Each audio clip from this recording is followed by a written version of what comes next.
बथे पिया पार जीव अब खुजुआइल बा। हटा दूरे सजान होता बहुते गजान मन काया गुताइल बा।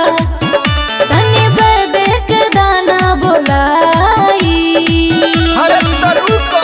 काम न करी हो सुई दवाई दबा दी कमरिया या राम बुझाई दबा दी कमरिया या राम बुझाई।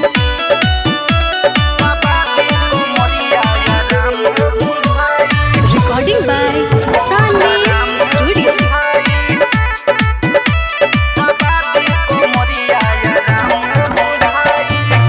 राह दूरी आज काम काज ना होई छोड़ दी पिया अब नाराज ना होई।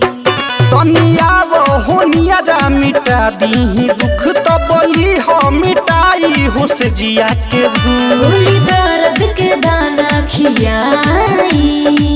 अरे सुनो आज काम न करी हो सुई दवाई दबा दी कमरिया या राम बुझाई दबा दी कमरिया या राम बुझाई।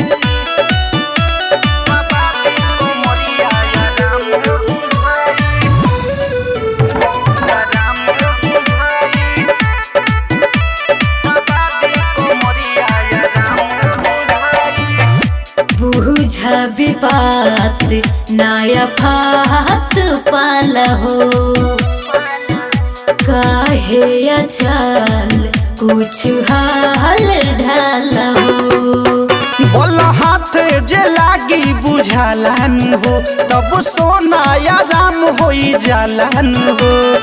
कवन उपाय बताई सुनो एहो काम न करी हो सुई दवाई दबा दी कमरिया या राम बुझाई दबा दी कमरिया या राम बुझाई।